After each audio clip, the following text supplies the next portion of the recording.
dans la nuit des mensonges et des silences imposés. Ta voix s'élève courageuse pour dénoncer l'océan de la presse congolaise. Ton flot balaie la peur, ta vérité apaise. Océan, océan, ta plume est un flambeau. Dans l'ombre de la dictature, tu tiens haut le drapeau. Ton combat est juste, ton combat est noble. Pour la libération du Congo, ta voix résonne et s'envole. Chaque mot est une arme, chaque phrase une lumière. Tu portes l'espérance dans un pays meurtri de guerre. Océan du Congo, ton eau est résistance, ton canal est la liberté, ton souffle est l'espérance. Océan, océan, ta plume est un flambeau. Tomba, Lipasa, Azakaka, Wanatoko libérer Congo. Dans l'ombre de la dictature, tu tiens haut le drapeau. Ton combat est juste, ton combat est noble. Pour la libération du Congo, ta voix résonne et s'envole. Kudos à toi, sentinelle de vérité. Ta voix ne tremble pas, même face à l'adversité. Océan de la presse, miroir de nos douleurs. Tu chantes la justice, tu sèches nos pleurs.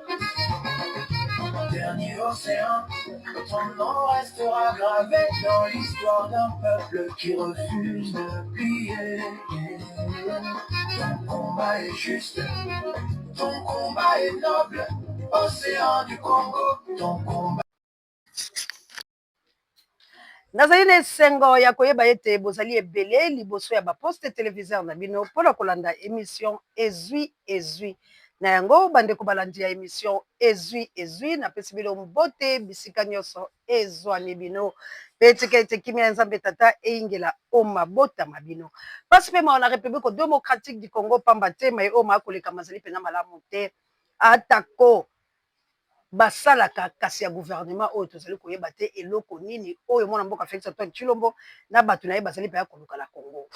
Eloko ya makasi ezali este ya république démocratique na biso ezali agressé. Mwana mboka Félix Antoine Tshilombo azwaka te na bokonzi na ye ya 2018. Mwana mboka Félix Antoine Tshilombo akooperaka na Kabila. Bayebani lolenge oyo bayebani. Mais lelo oyo ingratitude est condamnable na miso ya Nzambe. Maye oyo mwana mboka Félix Antoine Tshilombo akomi kosala lelo alingi nde ateka Congo soni ya échec na ye nde bandi kosalela ye lolenge oyo mpe lolenge azali kokamba mboka elongo bani te bandeko na ngai ezali lisusu malamu te tolanda nano mwana mboka Félix Antoine Tshilombo nini alobaka na mikolo oyo ye azalaka kalakala na opposition ebongo tozonga baméthode wana ezali lokola violence baarrestation arbitraire baviolation ya badroit de l'homme moto aza alobi opinion na ye po esepelisi bakonzi te bakangi ye voire babomi ye moto asengi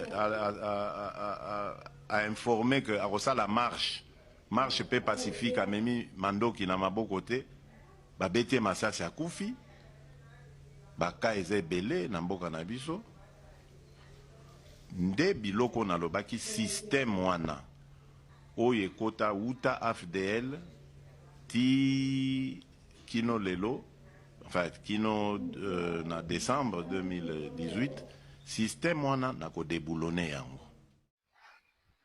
bolandi na bokebi alobi baarrestation arbitraire alobi biloko ebele po aza un beau parleur mais n'est pas un beau faiseur alobaka trop mais kosala nde pasi nde mawa yango wana ok sengeli malobi ezala moke kosala nde ezala ebele mwana mboka alobaki biloko nyonso oyo akomi kosala lelo tondimela ba Jean-Marc Kabungu ntango bamonaki babi tokeba bokonzi ya Félix akoleka kutu Kabila tondimela lelo bamobake oyo batalisaki biso banda kalakala po ete bakufi te ntango yango esekeli tolekaka tokele kopesa bango matondo pamba te dictature ya mwana mboka Félix Antoine Tshilombo eleki atako bato nyonso balobi bavivra la Congo na baprésident nyonso a commencer par le Congo belge na Kasavubu toye kozwa lipanda na biso Mobutu aye kokitana ba musée ba Kabila kasi ya mwana mboka Félix Antoine Tshilombo eleki. Pourquoi? Parce que azo sala eloko te. À côté siko na kati intimidation pour abangisa bilo ba peuple congolais. Alors ba congolais esengeli to telema biso nyonso. Awa ezali chaîne ya libération esika auto mobilisaka to conscientisaka to sensibilisaka pe to salaka éveil patriotique.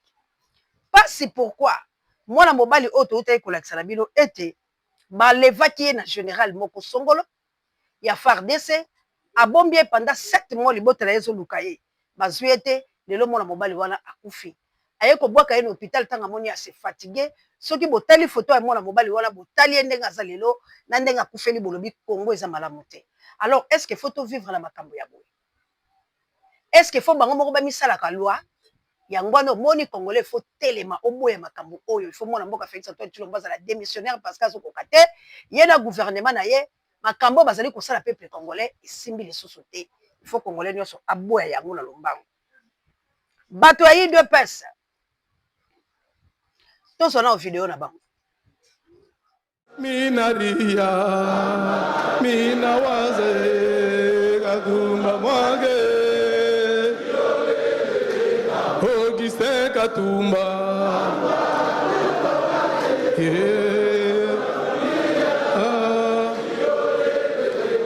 Alembula oyo mbula Kabila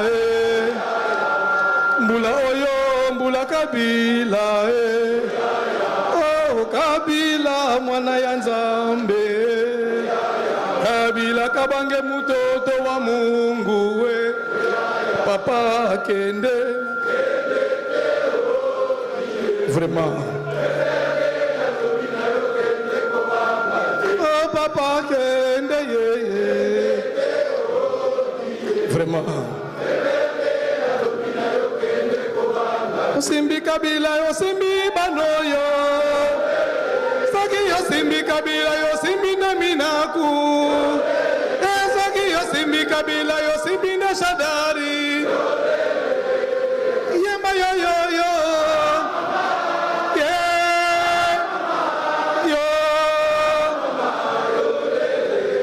Ala yemba yo yo yo Mushebe kwe ingele ifoto talela Ezaki yolingi Kabila loba Shadari yolingi Kabila loba minakuwe Zaki yolingi Kabila beta maboko oyo abetite azali sispe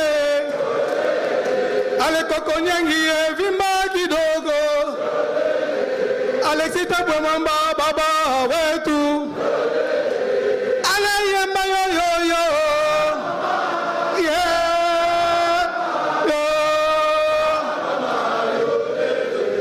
ale yemba yo yo yo mopondi pastere nanga enalela yesoki yolingi Shadari loba dunia. Video ya bandeko ya UDPS boyoki nde bazoyemba wala bomonaki mpe mwana mboka Obe Minaku na kati na banze ete koye kozala na nsima ya mozole na bango ndenge bazalaki ndenge babandaki koyemba mpe ndenge elekaki nzoka nde bainfiltraki bango na bato ya gouvernement ya mwana mboka Félix Antoine Tshilombo mpo na kotala bato nyonso oyo bazalaki présent esika wana liste ya kokanga ya arrestation ya bato ya UDPS ezali ya PPRD ezali bongo miyike pourquoi bazokanga bango toyebi te entre guillemets bazali kobimisa bango bazali ba rebelle. Est-ce que bato nyonso ya PPRD bazali bongo ba rebelle bazali kokopérele ba rebelle aussi longtemps ezali na bato oyo balobi bazali koboma bato wana bazali na kati ya gouvernement ya mwana mboka Félix Antoine Tshilombo na koluka video wana ya papa Lebolo jo poto cha yango ndenge azali kolobela yango mutu a dénoncer ke bamobondo bango moko balobi bazali kotravailler na bato bazali nzinga na mwana mboka Félix Antoine Tshilombo me bakanga bango te basala eloko moko te pe baluka koyeba te pourquoi toyebi te tokozongisa video wana ya mwana mboka Lebolo jo po bolanda yango na mikolo misali koya mais tolanda selon maître Manix alobi nini pona arrestation ya mwana mboka Obe Minaku oyo batiaki ye vice-président ya PPRD pourquoi tolandala no maloba na ye alobi boye motif d'arrestation d'Obé Minaku sachant qu'il ne reviendra plus aux affaires. Donc bato bayebaki ke akoya lisusu te kobima na makambo ndenge Obé Minaku afandi bongo avai na ye kaka ndenge ye maître Manix azali kolobela biso selon ye motif d'arrestation ya Obé Minaku alobi sachant qu'il ne reviendra plus aux affaires, Joseph Kabila s'organise pour préparer Obé Minaku comme son joker politique en vue de l'élection de 2030. Pona mwana mboka Manix, maître Manix, alobi élection kozala bongo na 2028 te selon mwana mboka Félix Antoine Tshilombo. Donc toyebaki élection 2028 kozala te, élection kozala nde na 2030 selon mwana mboka maître Manix. Alobi boye après avoir payé la facture de la rébellion de Corneille Nangaa, utilisé comme joker militaire, aujourd'hui, c'est la raison pour laquelle Minaku a été élevé au rang Bolimbisi.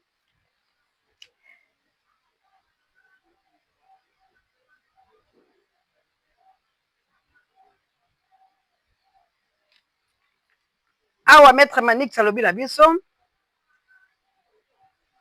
Avoir payé la facture de la rébellion de Corneille Nangaa, utilisé comme joker militaire, aujourd'hui, c'est la raison pour laquelle Minaku a été élevé au rang de de vice-président. Il a été élevé au rang de vice-président du PPRD. Objectif est d'imposer l'unanimité autour de son choix au sein du PPRD, du FCC et de Sauvons la RDC. Notez bien, là c'est maintenant maître Manix, mon poste donc analyse la ye topé ndenge a publié makambo na ye oyo. Mon poste n'a rien à voir avec l'arrestation de Minaku. Je le répète, pour toyeba ndenge nini yako analyser yango malebe. Balobi boye. Selon maître Manix, objectif d'arrestation d'Obé Minaku. Sachant qu'il ne reviendra plus aux affaires, Joseph Kabila s'organise pour préparer Obé Minaku comme son joker politique en vue des élections 2030.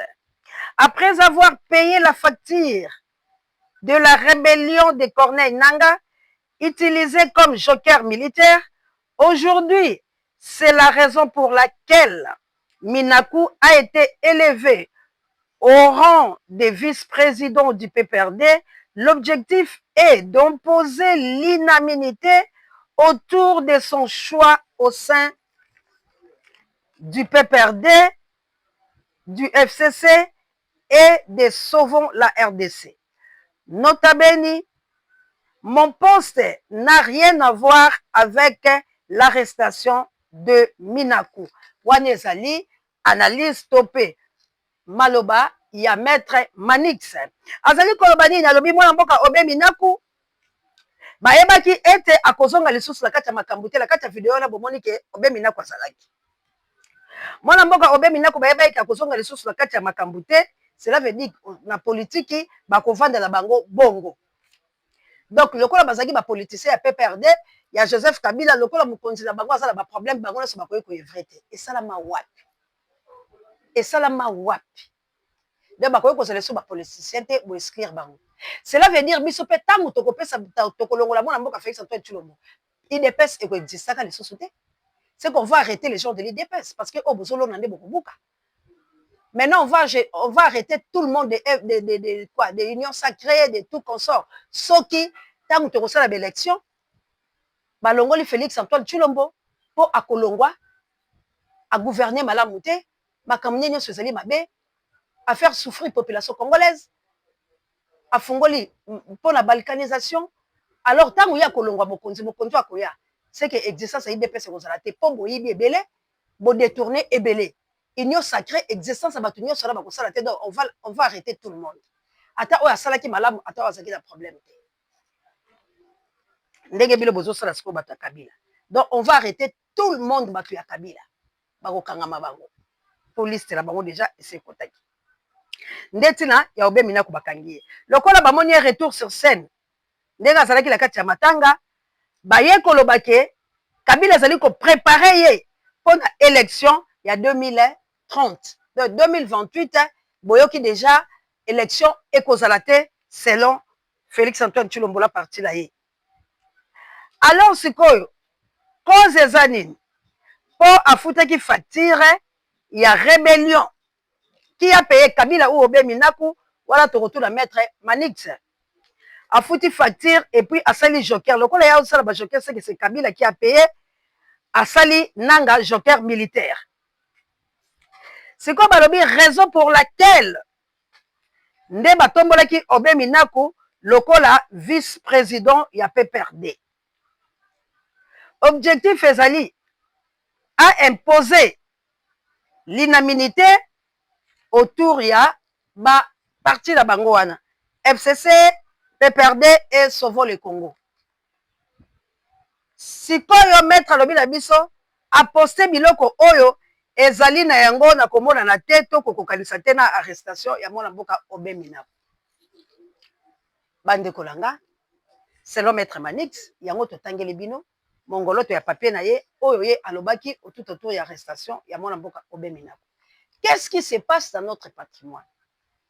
Est-ce que Makambo o Félix Lakaki ba Congolais yango wana?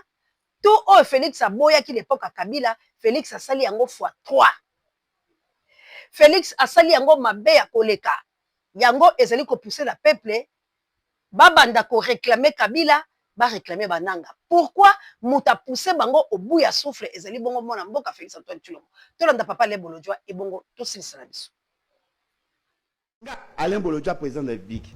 Soki la moyenne Nathanaël Azomata. Na reformer pe batu na pe ba matata. Pays c'est que yebsanga yo matisi combien?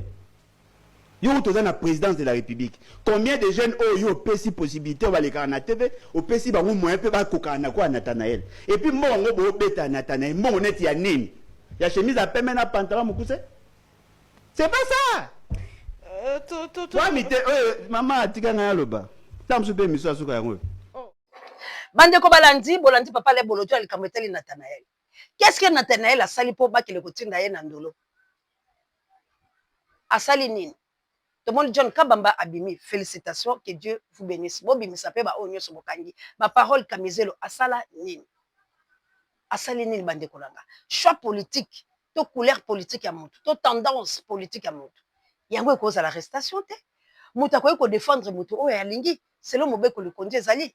Mais les Kawamouné, les alliés étaient tout bundilande Est la République démocratique du Congo. Équipé pour la terre des États-Unis d'Amérique, Manananga Kunya de Langa, Yanga mon continent Angleterre. Yanga mon continent Angleterre. Bosunga biso polikambo o esila. Il faut Congolais tous à la ini qui l'a médiaté le temps que Tumbaka de contre Bokele le Kondo et FAMP4. To bunda et Tumbamo la mère de Brino, bo partager mes missions, bo liker. Tous voix téléphone, merci na maman missionnaire. Merci Nabino. Bande konangai. Tozali ko senga la bino. Tozo ba téléphone ya malonga po to sala musala bien. To sala bino musala malamu. Parce que faut to lo ba mon la mère de Brino. Si to suis ça et pas na loko la dia to suis pas maman missionnaire 60. Toko bunda.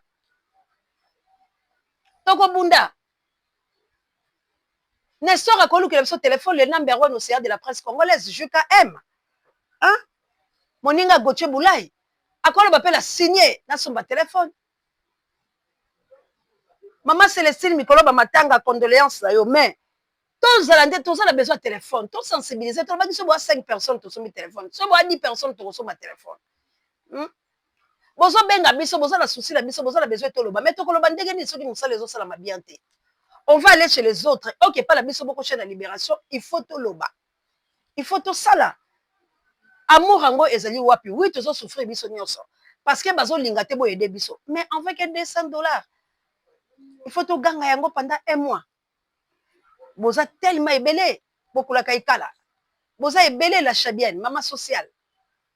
Boza ebele, tala ndenge tozo tokabwe parce que ba place tozo ça les place à malongate. Donc il faut tout lukape place moko ya bien pour tous à l'aise. Hein? Donc Nzambe apambola bilo partout au bozali. Donc quand on s'appelle à Moutouboka le je mets un descend. Maman c'est un soir ngo kilo ko. Vraiment boza tellement belé. 28 000 abonnés, c'est beaucoup. Vous partagez mes missions, vous likez, vous faites moi la mère de Bruno en Autriche. Vraiment, tout ça n'a pas ça la bino. Père doit quitter nos esprits. Il faut tout bouger la mboka la biso. La patrouille, la mort nous vaincront. Partout au Congolais, il faut bouger. Partout au Congolais, il faut tellement parce que ma cambaboisa m'a lamuté. Baza ko intimider ma journaliste, ma activiste, ma citoyen, ma opposant. Baza ko intimider bango. Na ba place la biso sur résistance, ma lingité. Qui va jouer rôle. Arrestation sur arrestation. Kokota Kopanza. Ce n'est pas bien. Rien ne va la République démocratique du Congo. Mais pour donner bateau à qui des droits et salaire d'abord, bazo pesate. Bon, mon ande ba pesa biloko. Pola, baso c'est pola. C'est inhumain. Bazali ko détourner mbongo. Basa la banzela lenteur, salité la Kinshasa. Et là, comment malonga ezali ko sala mate, c'est la malédiction. Alors, ce qu'on dit que ça, il faut tout bunde tumba biso tout. Ma maman missionnaire n'a plus 32 dans beaucoup de babé folklore moto pe bakoko lumumba. Prompt rétablissement la Guillaume Ngangulao. Joyeux anniversaire à toi Guy Wanzambi. Guy Wanzambi le kolo ya Nzambe sapato Nzambe balobi est-ce que tant bazo meka ezoko kabango papa Guy Wanzambi à la base mama Kundongo. Chibuki cha. Donc ndenge tozali awa Ali no moke monseigneur liso ya nkolo landé noir moto mo prêtre Ali no moke. Ah liso ya nkolo Hollandais noir motomo prêtre. Donc ndenge tozali awa to bunde la nation. Assalamu alaikum na mama Jawa pe ba musulmana biso bona South Africa la mboka ya Gilo Mpinga. Rapport amento Angola no bondi ya botard de bonnet tailleur biso ko komela bino mamour d'Angola na mokite na Florence ya Matondo Mido. Urgent. Bolandi na bokebi. Alors to bunde la nation. Ce qui se passe maintenant, il faut to tiango penza croix to loba non. Parce que boko kanga mutute boza la be preuve te. Bozo kanga batu imaginaire. Mais et pas la bino. Nicolas Casa d'exposa matière. Bozo détourner mbongo. Bokei ana bale. À faire 28 millions. Bon détourner. Ba lampadaire, ba nini, bon détourna. Ram bolia biso. Ndenge boko bolia biso mbongo ya ram na dollar. Dollar eza la seme biloko eza likolo. Bozo kokate. Kosala bien. Mais oh bilo bomoni bo intimider batu. Pour opposition existera te bilo botika la bilo moko po bo marteler bo nyata biso lokola ba créance et ko sala matin na 21e siècle qui peut accepter ça élection et ko salama boko longwa pe boko buka mbuma la bino o bilo bozolona na suka langa boko zo pasteur a fortifier pe malobaza lokola okiombi yango na teli bilo na banzi na awande to suki si pona mokola lelo donc bato pe perdre ba obozo mona te bobima tala nde ba exilé ba okoma na boka. Pourquoi Batouba na baron la canté? Parce que vous avez la baron mabé. Il faut arrêter de faire ce que vous êtes en train de faire maintenant. Ce n'est pas bien.